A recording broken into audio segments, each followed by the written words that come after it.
Hello friends, मैं सौरभ और फिर से स्वागत करता हूं आपका हमारे प्यारे से YouTube channel Saurabh science world में। आज मैं आप लोग के लिए लेकर आया हूं क्लास 10th की फिजिक्स के इलेक्ट्रिसिटी चैप्टर का पार्ट नंबर 12। आज के इस लेक्चर में हम जानने वाले हैं what are the effect that are produced by electric current. Means electric current ऐसे कौन कौन से इफेक्ट है जो प्रोड्यूस करती है, और यहाँ पर हम बेसिकली पढ़ने वाले हैं उन सारे इफ़ेक्ट में से सिर्फ एक इफ़ेक्ट जो कि हमारा heating effect of electric current.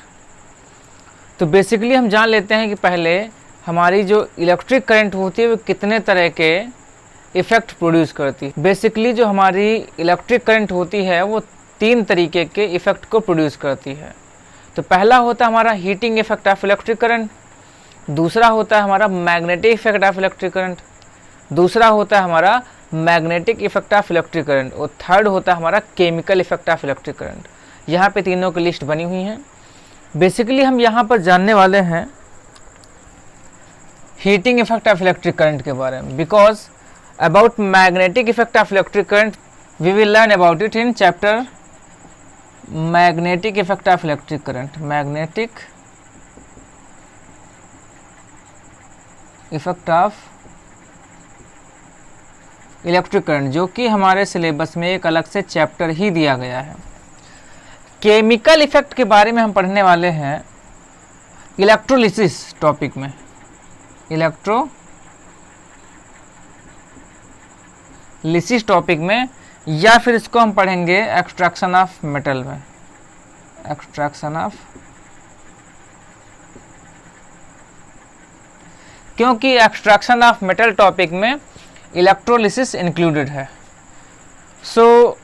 मेरा नाम है सौरभ और आप देख रहे हैं सौरभ साइंस वर्ल्ड। चलिए शुरू करते हैं।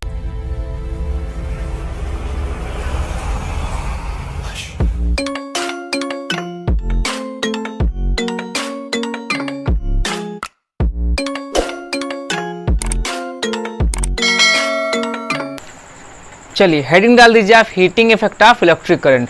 और सबसे पहले हम जान लेते हैं बेसिकली कि heating effect of electric current होता क्या है।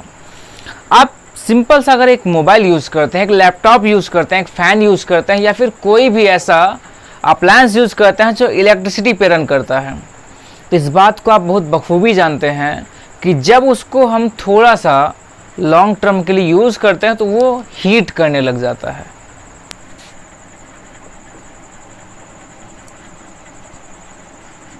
When an electric circuit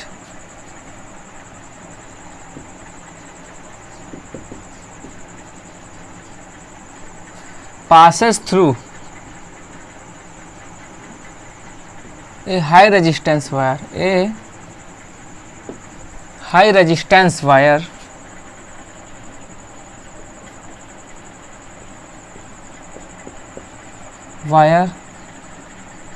then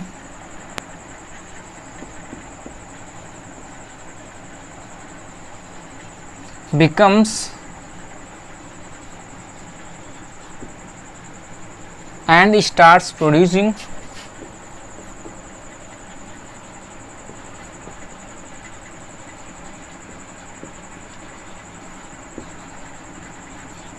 heat.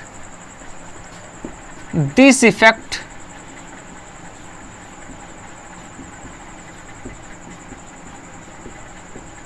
electric current is known as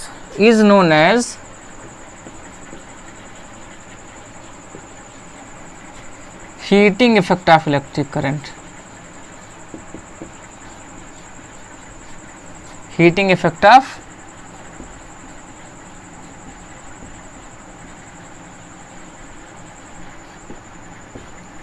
समझ रहे हैं।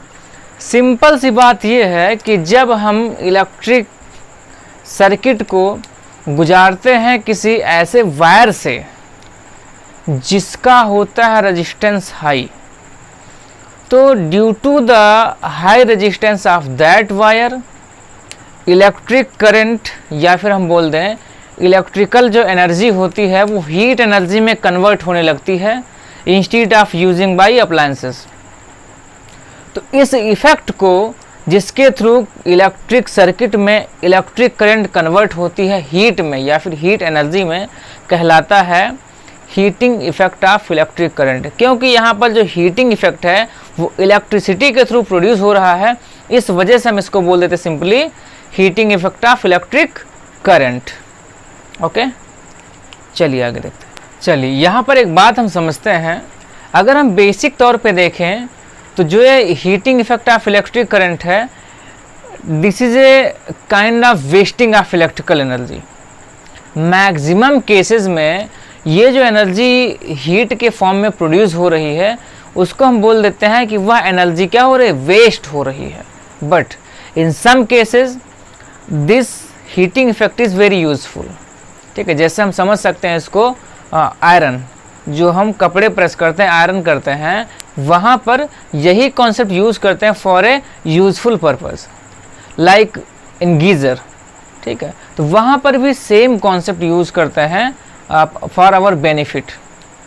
तो हमारे डेली लाइफ में बहुत सारे ऐसे एग्जाम्पल हैं जहाँ पर इसी कॉमनली वेस्टिंग ऑफ एनर्जी को हम बोलते हैं यूजफुल पर्पस। चलिए अब हम समझते हैं कि मान लीजिए कोई अप्लायंस हीट एनर्जी प्रोड्यूस कर रहा है, तो वह कितने अमाउंट में हीट एनर्जी को प्रोड्यूस करेगा। ठीक है, उसको कैलकुलेट करने के हमको जो फार्मूला चाहिए, उसको कैलकुलेट करने के लिए हमको जो फार्मूला चाहिए, उस फार्मूले का डेरिवेशन पहले देखते हैं, उसके बाद हम देखेंगे कुछ क्वेश्चंस के थ्रू कैसे हम कर सकते हैं कैलकुलेट किसी भी अप्लायंस से प्रोड्यूस होने वाली हीट एनर्जी की क्वांटिटी को।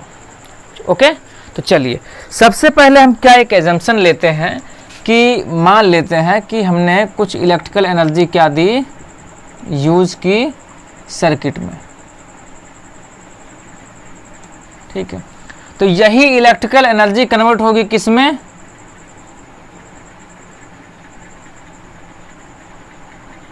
हीट एनर्जी में। अगर वही इलेक्ट्रिकल एनर्जी कन्वर्ट हुई है हीट एनर्जी में, तो according to the law of conservation of energy, ये दोनों एनर्जी की क्वांटिटी होनी चाहिए एक दूसरे के equal.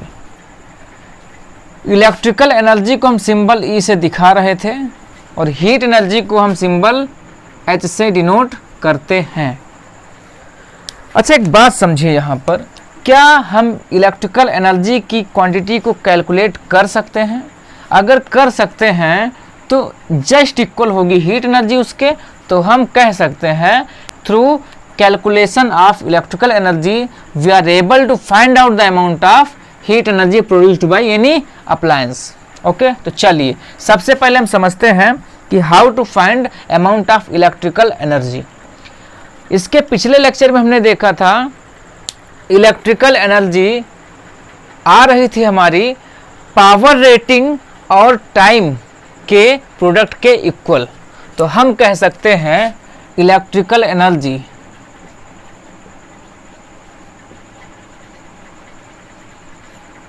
Equals to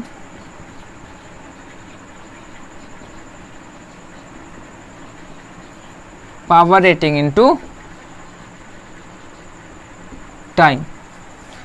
electrical energy को हम दिखा रहे हैं ई से, पावर को सिंबल से दिखाते हैं हम पी से और टाइम को टी से।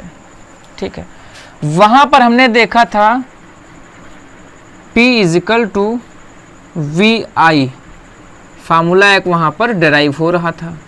ठीक है, पावर का फार्मूला वी आई है।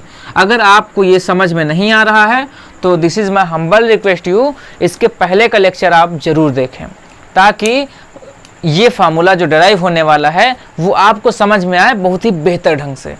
ओके, आपको उस वीडियो की लिंक इस वीडियो के लास्ट में दे दी जाएगी या फिर वीडियो के लास्ट में वीडियो आइकन भी देंगे, उस पर क्लिक करके आप उस वीडियो को ज़रूर देख लीजिए।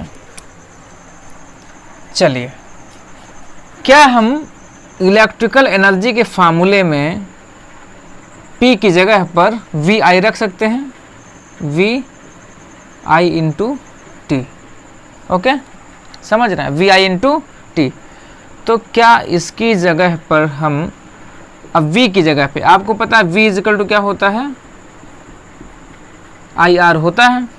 क्या होता है, अब V की जगह पे हम क्या आई आर रख दें, I R into I into T. तो ई हमारा क्या हो गया, ये क्या हो गया, ये आई, तो आई स्क्वायर आर टी। तो जो इलेक्ट्रिकल एनर्जी आई है आई स्क्वायर आर टी, ठीक है। तो we know very well that electrical energy is just equal to the heat energy. So क्या हम बोल सकते हैं कि हीट एनर्जी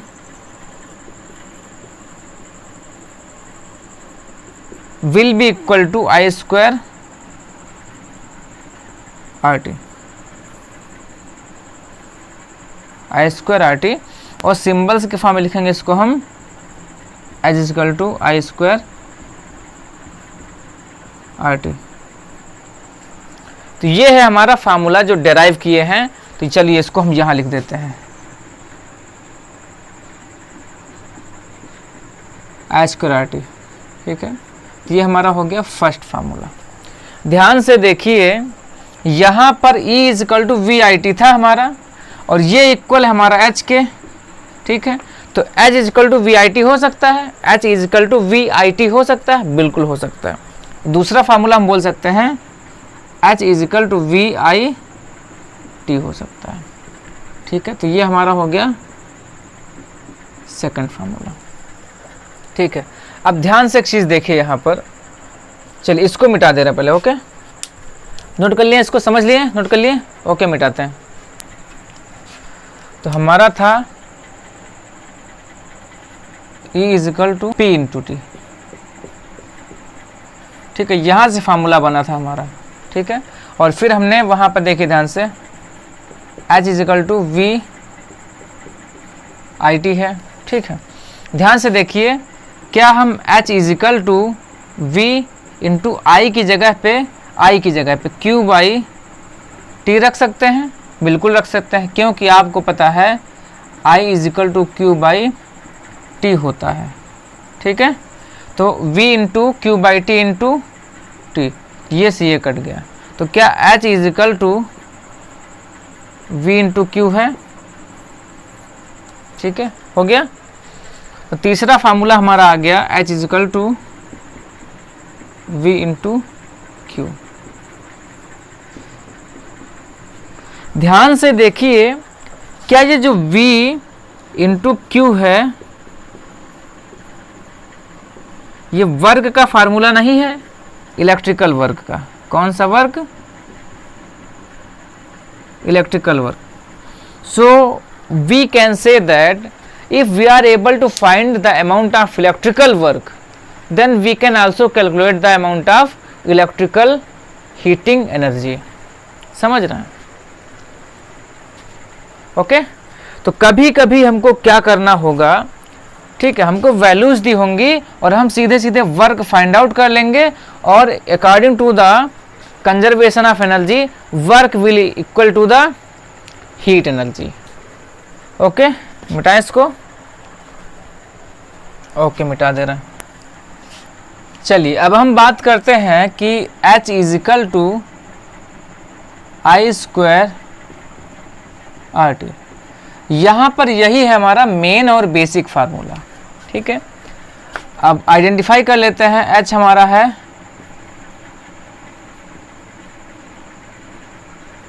हीट एनर्जी, और ये हमारी होगी जूल यूनिट में। यहाँ पर I है हमारा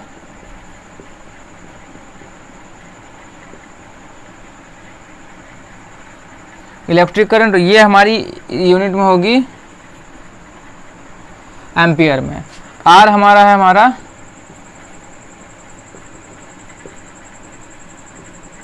रेजिस्टेंस, और रेजिस्टेंस हमारा होगा ओम यूनिट में, और T हमारा है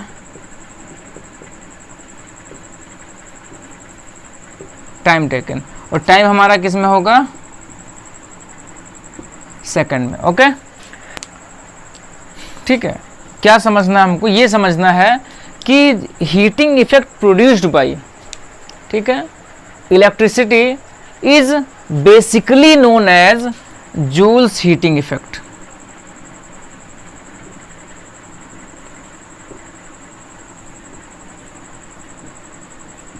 and according to Joule-City effect we can calculate the amount of heat energy by the given formula which is H is equal to I square RT। ठीक है, यहाँ पर ये जो फार्मूले आए हैं ये आप जानते हैं कैसे आए हैं। I की वैल्यू हमने रख दी V बाई आर, तो फार्मूला बदल गया। ठीक है, R की वैल्यू हमने रख दी V बाई आई, तो फार्मूला बदल गया। इन सब यूनिट्स को हम रखते रखते फार्मूले को इंटरप्रेट कर लेते हैं और इन सारे वैल्यूज को रखते हुए हम वो फार्मूला डिराइव कर लेते हैं जिसकी ज़रूरत है हमको क्वेश्चंस को सॉल्व करने के लिए। ओके, तो चलिए एक चीज़ यहाँ पर समझते हैं कि जो हमारा H is equal to I square R T है। ठीक है, इस इक्वेशन के अकॉर्डिंग जो हीट एनर्जी है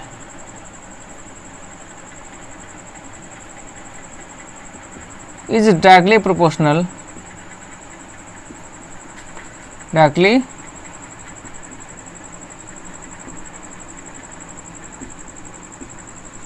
टू द पहला है हमारा H directly proportional I square when R and T are taken as constant। अगर हम इनकी वैल्यूज को कांस्टेंट कर दें तो H डायरेक्टली प्रोपोर्शनल किसके, आई स्क्वायर, मतलब इलेक्ट्रिसिटी के अमाउंट के स्क्वायर के डायरेक्टली प्रोपोर्शनल है amount of heat energy. Second हमारा है H directly proportional to R।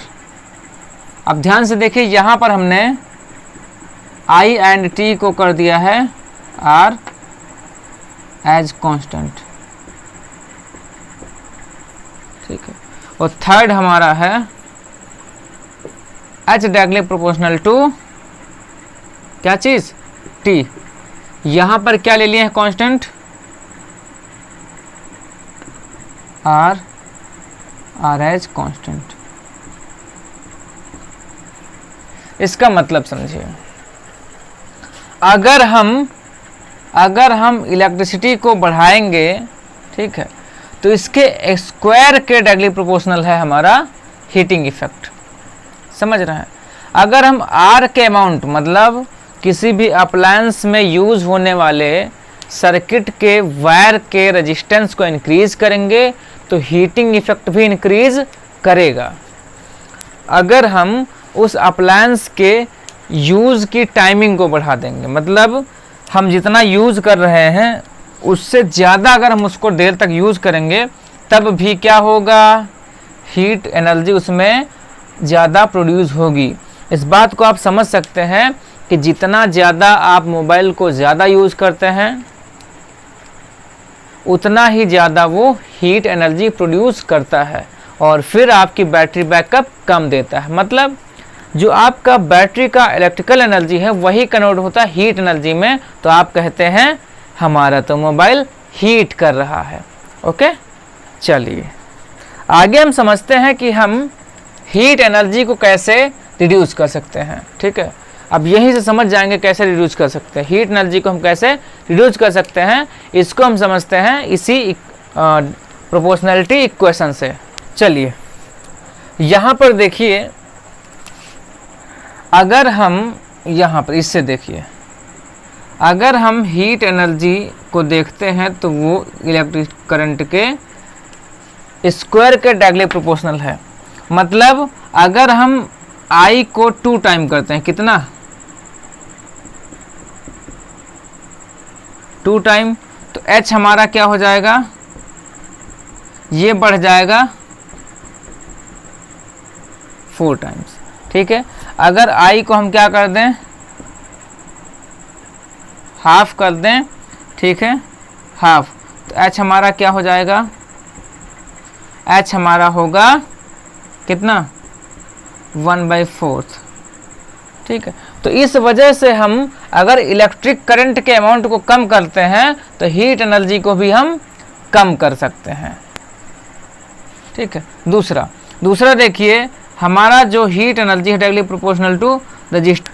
तो ध्यान से समझिए, अगर हम कोई ऐसा वायर यूज करें जिसका रेजिस्टेंस हो कम, तो हम बोल सकते हैं कि वह हीट एनर्जी को कम प्रोड्यूस करेगा। ओके, तो हम क्या कर सकते हैं कि हम अपने सर्किट में बेस्ट क्वालिटी वायर जिसका हो रेजिस्टेंस कम यूज़ करें, तो हीट एनर्जी के अमाउंट को भी रिड्यूस कर सकते हैं। अगला क्या है? अगला है टाइम। तो टाइम तो भैया आप कम कर ही नहीं सकते हैं। अगर कम कर सकते हैं तो हीट एनर्जी को भी कम कर सकते हैं, क्योंकि आप जानते हैं जब आपका मोबाइल हो जाता है गर्म तो आप हो जाते हैं नरम और उसको देते हैं रख। समझ रहे हैं? मतलब हमारा कहने का है कि जब आपका मोबाइल करता है हीट तो आप हो जाते हैं टेंशनाइज और फिर मोबाइल को देते हैं रेस्ट। रेस्ट देने का मतलब है टाइम को कम करते हैं। टाइम को कम करेंगे तो हीट एनर्जी भी कम हो जाएगी। समझ गए इस बात को?